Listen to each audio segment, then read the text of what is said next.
Okay, so got, again, quite a few here, some left over from yesterday and some piled on top. So I turned them upside down. I put see if that works.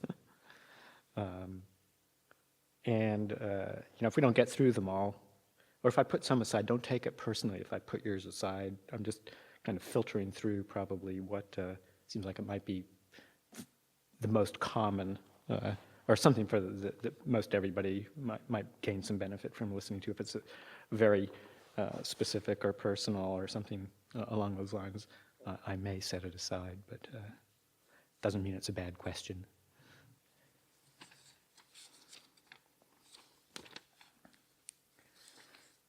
Okay. What are the upadanas besides view and sense desire? Okay, in the Buddha's teachings anyway, there's 4 that he mentions. The first 2 mentioned here, kamupadana and ditupadana, sense desire, the clinging to sensuality and clinging to views, opinions, views. And then the other 2 would be silabatupadana, clinging to rites and rituals or rules and conventions, those kinds of things. And then the last one, and probably the most significant, well, they're all significant, but attavadupadana, clinging to a doctrine of self. So a very hardcore kind of clinging to, there is a soul, there is a, something that continues, or there, maybe just the opposite, the annihilationist view. There is no soul, there is no continuance. So those are the 4 upadanas, clinging. You can choose your favorite flavor, whether you like to cling to sensuality or to opinions and views, or conventions, or self, which probably most of us still hold quite dearly in some way or another, even though we don't realize it. It's all clinging. The Buddha says that that's a good thing to stop doing. It results in freedom if we don't cling to anything whatsoever.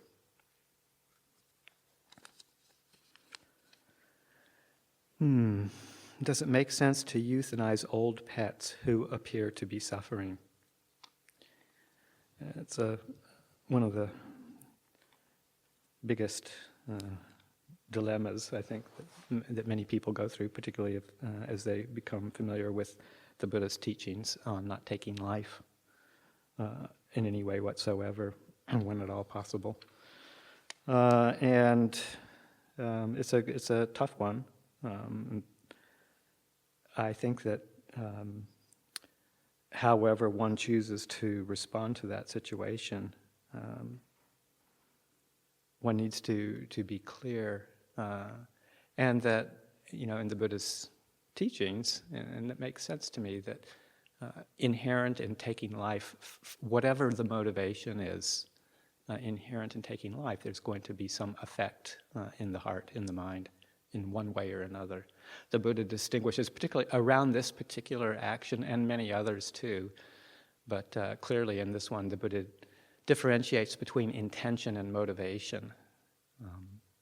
So that the intention to take life, like anything other than just pure accident, like accidentally stepping on an ant when you don't know it's there,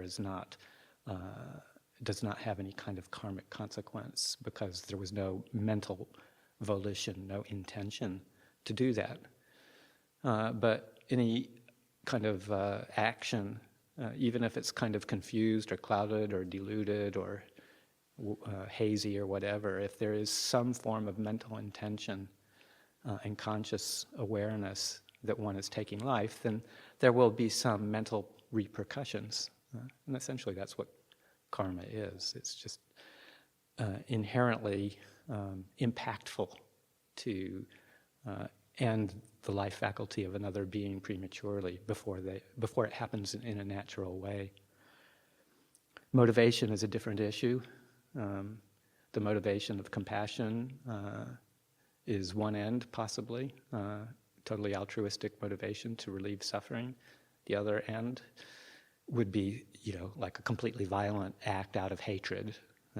So depending on and many, of course, variations in between and levels in between. The motivation will have a significant impact on the results in the mind as well. But I think it's safe to say, clear to say, that even if it's a compassionate motivation, there will still be some effect in the mind, some sort of karmic consequence, if you will, that will, make itself known in some way or another. Hard to say. The Buddha says that the fine details of the workings of karma are impossible to conceptualize. It's one of the several imponderables that the Buddha talks about in trying to come up with a tit-for-tat kind of explanation of the law of karma. If you do this, then this will happen. He basically said you try and do that and your mind will explode. So it's not something that is very easy to define because there's so many factors that influence the results of an action. So, we've had friends who have struggled with this particular issue. Questions to ask oneself if one is considering it are, whose suffering is it that I'm responding to? Is it clearly the animal's suffering, or is it my suffering from having to see another being struggle with pain or difficulty? Just to ask that question to yourself to help clarify where you're at. Are there reasonable alternatives? Pain control, symptom control, making a being as comfortable as possible. How is it different from a woodpecker that you want to murder? As an aside, this is actually making us feel quite at home because we have woodpecker problems at Abhayagiri all through the winter retreat. They just do exactly this on our building. But anyway, are there alternatives? Can I make this animal comfortable enough, just as I would my parent or my spouse or my sibling or my child, whoever's passing away? I think most of us would probably, there's actually quite a large movement these days in terms of physician-assisted suicide in case of terminal illness. So it's even debatable in the human realm. Try to suss out what the possibilities are for, if not making some being totally comfortable and totally at ease, at least making it tolerable enough. And we've had people who have been inclined to euthanize like a dying dog, old, sick, and quite disabled, but decided not to after consideration, and she and their family bared with it for many weeks, using different kinds of substances, including CBD oil and things like that, to help relieve the discomfort and let the animal pass naturally. And whereas it wasn't totally easy and quick, it ended up being a very powerful learning experience for them in terms of caring for another beast, making them comfortable and seeing what it's like in the animal realm, the human realm, as we all have to deal with old age, sickness, and death. And she didn't have any regrets for having decided to do that. So just ask yourself all these questions, and particularly that question of, whose suffering am I responding to with this possibility?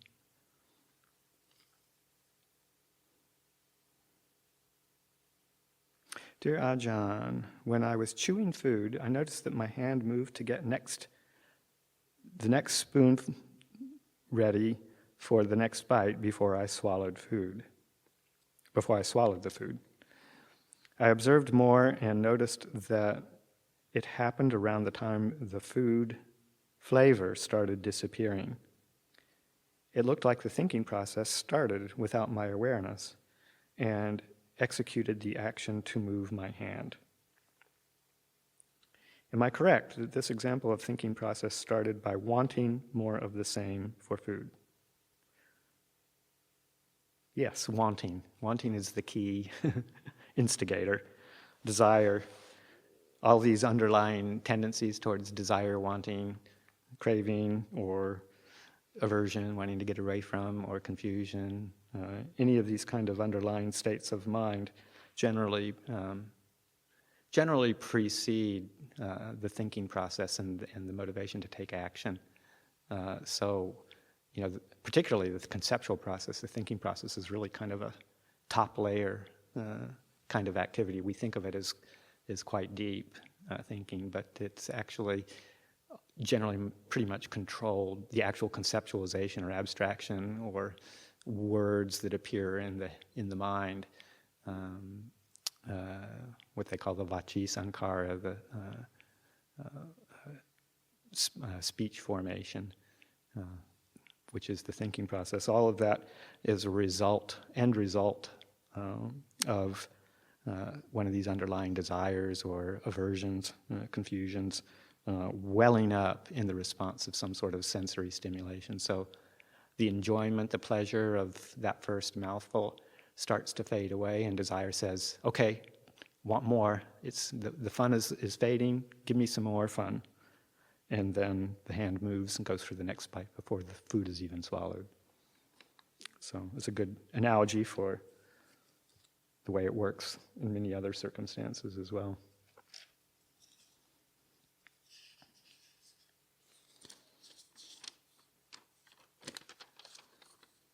Who made these slips of paper? We tried to make them small.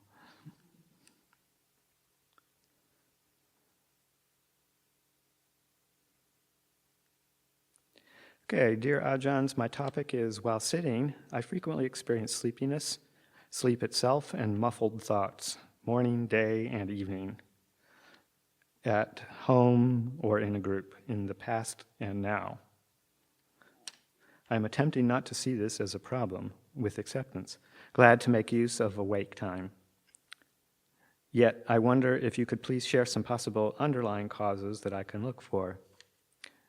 These could be preparation of body and mind, attitudes, moods, misconceptions, etc. I look forward with appreciation to your thoughts. Yeah, it's not an unusual hindrance to have. It's the third of the 5 hindrances. Dullness, drowsiness comes in all sorts of shapes and forms, as you've enumerated here, whether it's mild and muffled thoughts, slight dissociation, or down and out, conking out on the cushion and keeling over. And it's hard to know. There's different causes sometimes for it, and it depends on what it is, whether it's just pure physical exhaustion, which can happen, but it seems like this person and what we're experiencing in retreats is probably more along the lines of that kind of dullness, mental drowsiness, and kind of the checking out. There can be different issues going on depending on the person. Sometimes it's boredom, the response to boredom, like maybe usually leading a stimulating life with lots of engagement or activity, and all of a sudden you don't have that when you go to your sitting practice at the end of a day, and the mind just is bored, and then its natural response is to just shut down, shut out. Excessive stimulation throughout the day, excessive sensory stimulation will kind of wear out the circuits of awareness and alertness, and then the response is just a pure shutting down. Sometimes aversion is is a root cause of sleepiness and dullness, even of a slightly aversive state of mind. If you're working with those kinds of issues, it's an unpleasant state, isn't it? Irritation or not wanting or having to deal with a lot of unpleasant kinds of things. One can develop that sense of wishing it would go away. And particularly if it doesn't go away or it isn't resolved very well in the heart, then one way to avoid it and not have to experience it is to go to sleep. We can check out. So oftentimes it's a yo-yo kind of experience. We get overstimulated, we're overactive mentally, we have a very engaging day with lots of activity, multitasking, or following certain sense pleasures, sense desires to the point of exhaustion, and then we check out. The only thing we do is we just check out to kind of take care of that exhausted state of mind or that bored state of mind. So it's it can be caused by many different kinds of things. Different things. There's many different ways that one approaches it. Basically, if you can change the root cause of the problem to begin with, simplifying your life, not engaging in so much activity, checking out the underlying state of mind, and if there's aversion, starting to work with some of the antidotes for aversion, and being mindful of it. That's a good way to help deal with it. Also, if it's happening during a period of sitting meditation, the Buddha offers some suggestions of different ways of handling it. One is by tugging one's earlobes, trying to wake up the body if it's drifty, opening one's eyes and staring at the sky, the space, trying to expand one's, because sleepiness and dullness and drowsiness is a very narrow, constricted state of mind. So sometimes a visual stimulation of being wide open with the eyes looking at a distance sometimes will help charge up a little bit of energy. Walking meditation is a great way to dispel some of that. That's very much encouraged practice in the Buddhist teachings, and in the Thai forest tradition. Everybody has a walking path near their cabin for the most part, and encouraged to develop that because it's a more energizing posture than sitting, and one can become quite settled and peaceful while maintaining energy doing walking meditation, so highly recommend that. Sometimes investigating the feeling of sleepiness can be interesting too. If it's kind of a chronic, constant problem, and you're sitting down and all of a sudden you start to encounter that mind state, to just resolve very strongly to investigate it, not to push it away, and then to really look with mindfulness at what is sleepiness? Where do I feel? There's a feeling behind my eyes, my shut eyes, that starts to feel quite heavy or obstructive, or a fuzziness with, kind of this feeling of cobwebs, entanglement in the head. Wherever it is, wherever you can sense a physical manifestation, even if it's unpleasant, make a resolution to investigate it, to really get to know, what does sleepiness feel like? Where do I know how do I know that I'm sleepy? What is it feeling like? What's the posture like? What happens if I take 5 deep breaths slowly, quietly, in a row? What happens if I visualize light? What happens if I imagine, cool, fresh air breathing in through my head and clearing up the fog? Trying to experiment with different mental images and physical things, but taking an interest in it, not letting it be boring. And that sometimes actually in and of itself will kind of alleviate some of that dullness and drowsiness, particularly if it's due to boredom, because you're taking an interest in something, even though it might seem kind of boring. Take an active interest to really, really get to know it in its details. So those are some potentials, but I do highly recommend, particularly in a meditation retreat, if this is a constant problem, to do more walking meditation or standing meditation.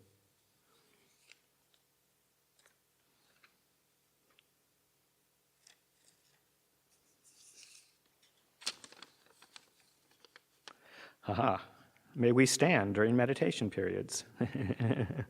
Good timing. If so, are there protocols?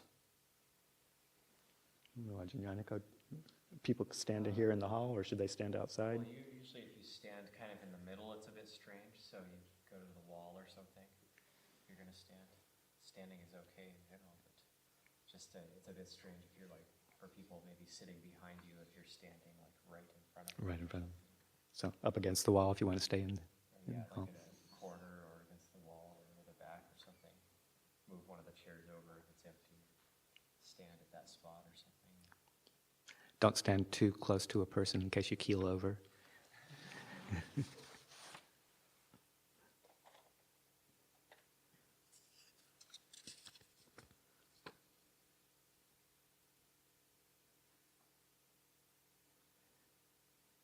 When meditating at home, I am more relaxed, but only sit for 20 minutes because my mind tells me other things need to be done. And 20 minutes is good enough for the day. When with a group, I can sit longer, but tense up and spend half the time trying to relax. Any suggestions to improve in both settings? Thank you.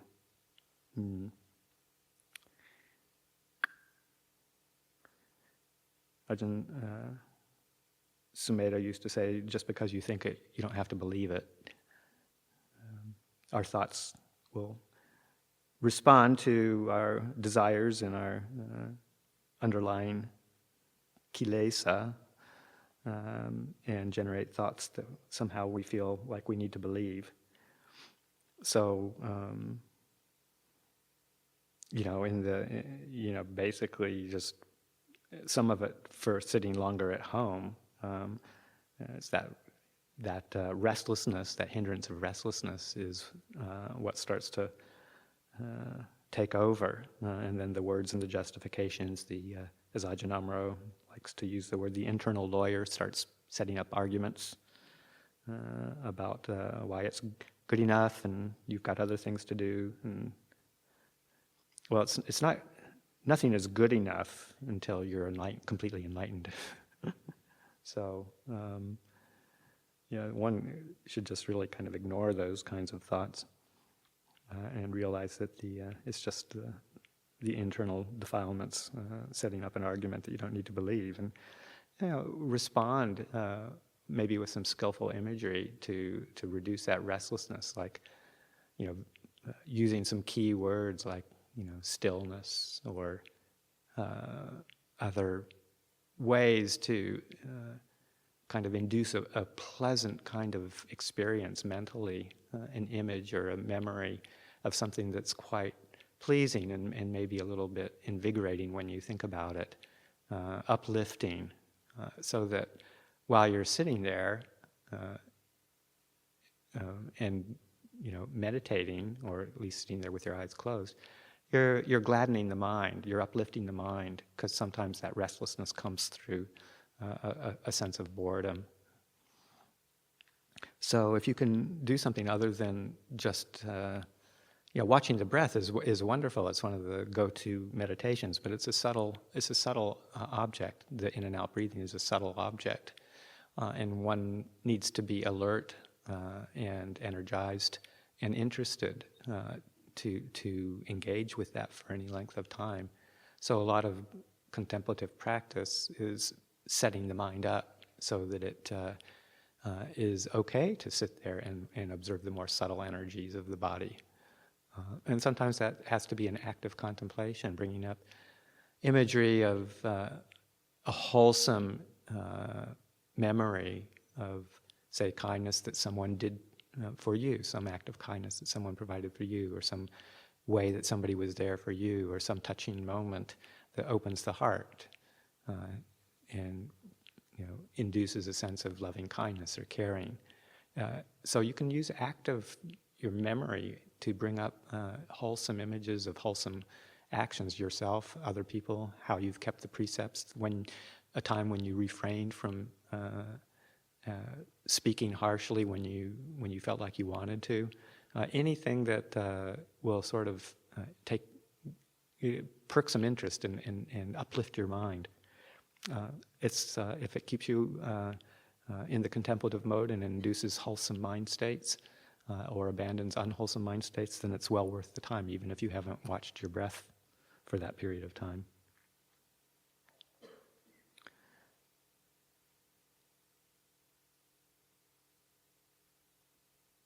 Yeah, I'm not sure about the, in a group, tensing up and spending half the time trying to relax. There's a kind of an effortful quality just in that in that sentence, in that phrase, spending half the time trying to relax. It sounds like quite a endeavor that produces tension in itself, kind of that grief-hitting, teeth gritting, relax.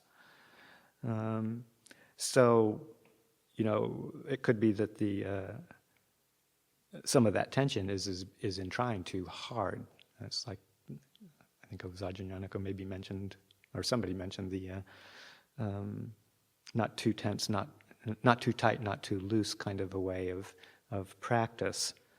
And trying to relax is probably counterproductive. Relaxation comes naturally when the mind is set up in the proper way.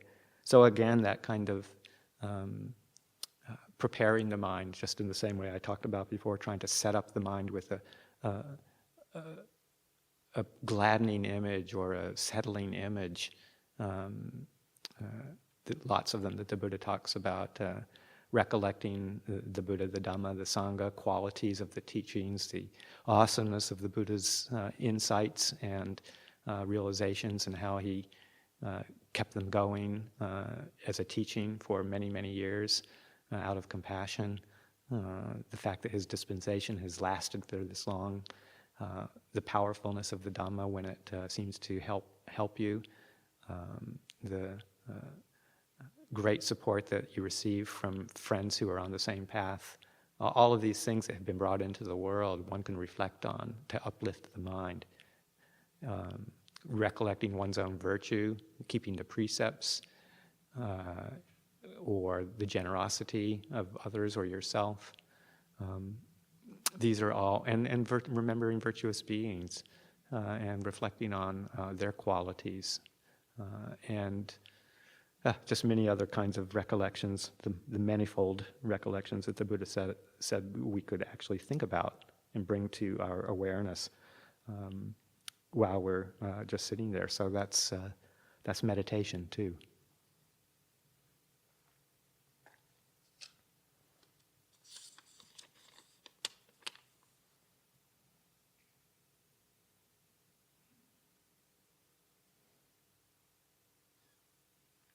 Hello, Venerable.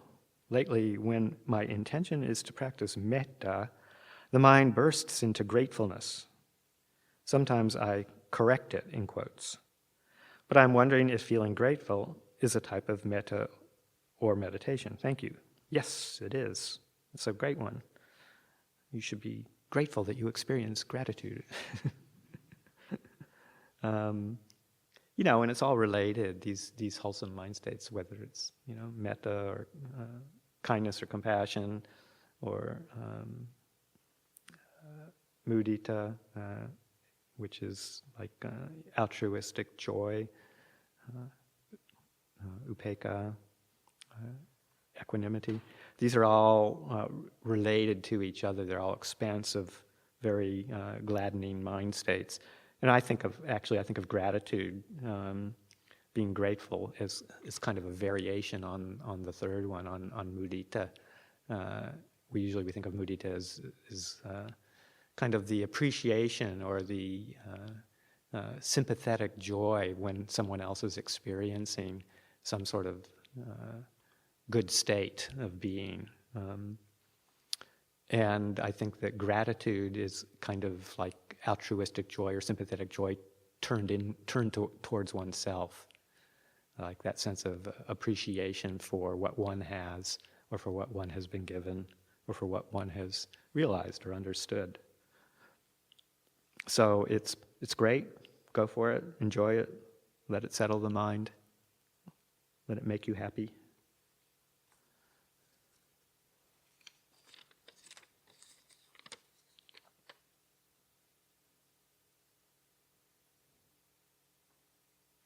We talk about the mind as an enemy.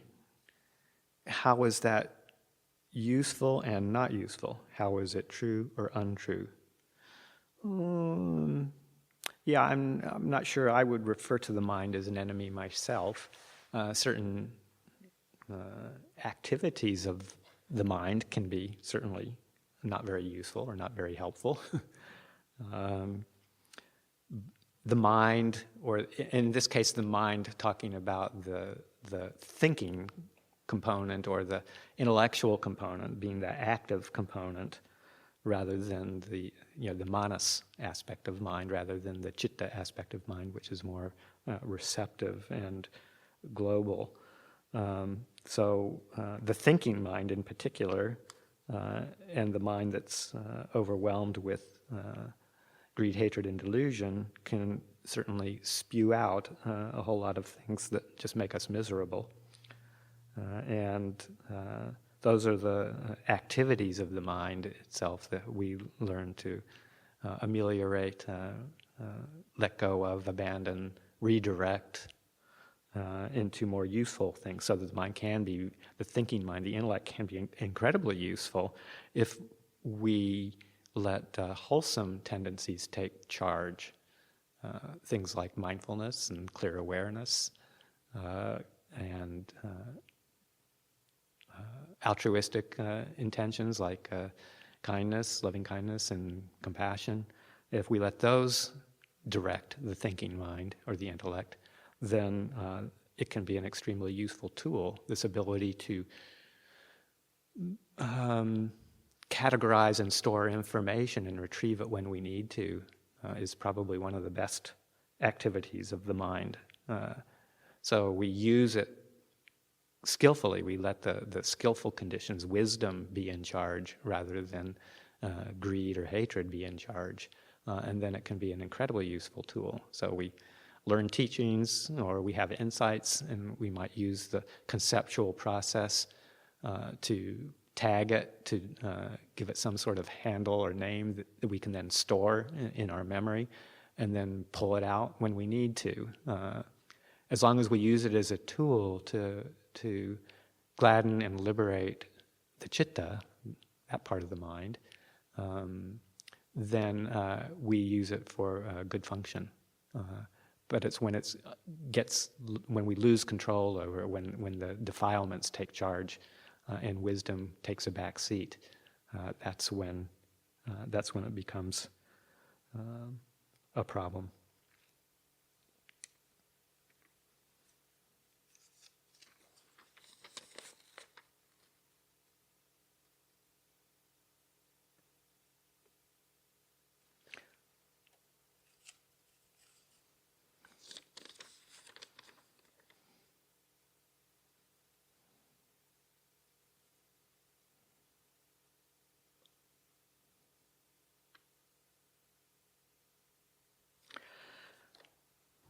Please help explain kamma, or karma in the Sanskrit. Birth of karma, how karma carries one from one moment to another moment. Does karma arise with our intention? Does karma arise within the aggregates? Thank you. That could be a whole talk or exploration. Excuse me. Essentially, just kind of the quick answer. to some of these questions.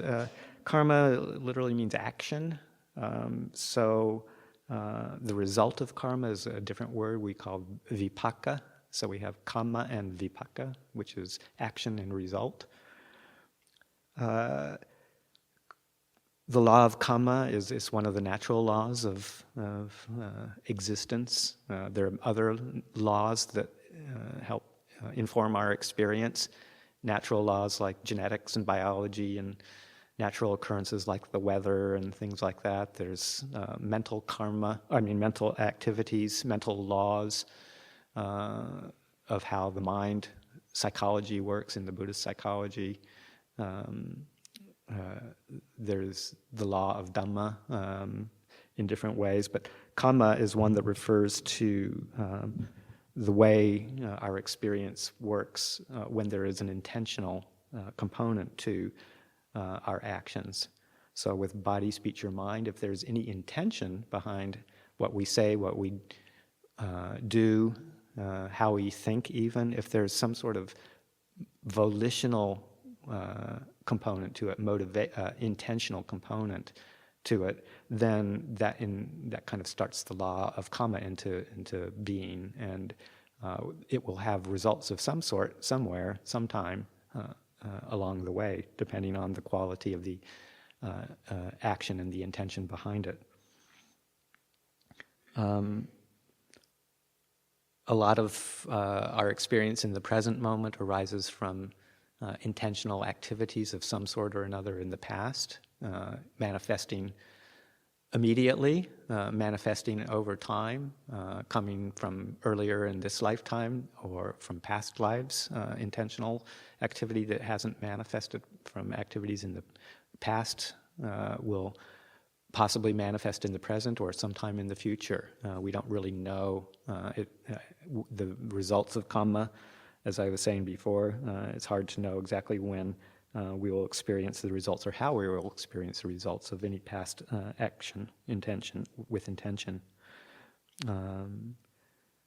So what we try and do in the present moment is two things. One is to generate activities that we know are wholesome activities, so that in the future we can experience the results of wholesome mind states and wholesome intentions with how we speak, how we act. It will have some sort of manifestation into the future, if possibly immediately, possibly further down the line, possibly in the next lifetime. But the other thing we try and cultivate is this present moment knowing, this awareness, mindfulness, and clear comprehension, because that's where our point of power is, if you will, so that anything coming from the past, we have the opportunity right here and now to respond in a way that will either create more difficulty if it's some sort of suffering that we're experiencing, some difficulty, the results of some unskillful past action. If we respond to that with clear awareness and not responding in a way that furthers it, then we can allow it to pass right in the present moment without adding any fuel to it. And at that moment that we are able to do that with clarity, not pick it up and not go with it, then we experience a moment of the cessation of suffering, the kind of suffering that the Buddha says we can let go of. We don't have to complicate unpleasant experience arising from the past by compounding it with resistance or amplification. So the present moment awareness is where we can allow karma to settle and cease in any particular activity. So, yeah, I'll just leave it at that. There's just one quick thing. The Buddha talks about 4 kinds of karma. Dark karma, which would be engaging in unwholesome, unskillful things that are harmful, such as breaking precepts that have unwholesome or unpleasant results. Dark karma, there's white karma or light karma, positive karma, which is just the opposite, wholesome activities, wholesome actions with wholesome intentions, giving wholesome results. And then there's a mixture of the two. A lot of the human realm is a mixture of both black and white karma, or dark and light karma. And then the fourth kind of karma, which is probably the most important, is the karma that leads to the ending of karma, which would include the Noble Eightfold Path and anything associated with the practice that leads us in the direction of the ending of karma.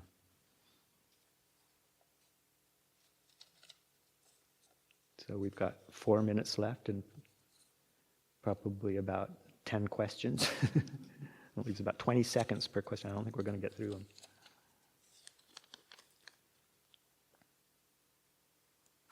Okay, this is an easy one. I'm grateful to everyone for their support on this retreat and very grateful to the monks for their support and guidance. Sadhu.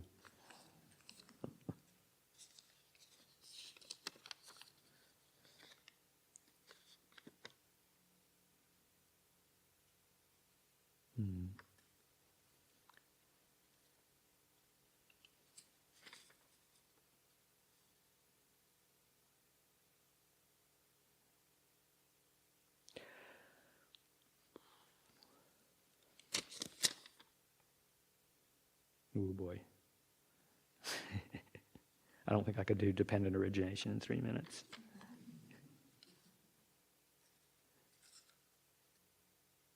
Okay. These will all get passed on to Ajahn for tomorrow, including 2 questions that are definitely directed to him. And I'll end up with one last question here in the last couple of minutes. How do you distinguish between perception, mental formation, mental inclination? Thank you. These are all mental qualities of different levels of the activities of the mind. Perception and mental formation, sanya and sankhara in the Pali. Mental inclination or volition, I would guess that's probably what person means by that. Cetana, the quality of intention. There's overlap in all of these mental qualities. Generally speaking, perception, sanya, refers to how we categorize our experience, how we make sense of the realm of the sense bases, so that we have any one moment in time, we have an experience of contact, which is where like a form and the eye come together with awareness or consciousness, and at that moment there's an experience, like a sight comes into our experience, moment of contact. And when it's at that level, the very quick beginning level of some sort of mental process, that contact is very, very basic. There's, color, light, form, without any particular judgment about what it is. As soon as it becomes a thing that we identify, like a human being, that's what we would call perception, and that's based on memory. This particular image comes across into our mind, and all of a sudden there's a recognition of having seen that before. There's a memory, and then there's a label that's attached to it, like person, or a recognition, I guess, if you will. That's another translation of sanya instead of perception, is recognition, which I like because it's like a combination of cognition and recognition. So it's based on some experience we've had before that identifies that form as a human being. Further perception would be, oh, that's a male or that's a female. It's a different layer of the perception. Or that's, Ajahn or Amy or somebody. That's a further perception. So all of these things where there's labels and identification is a layer of perception. One of the chitta sankhara.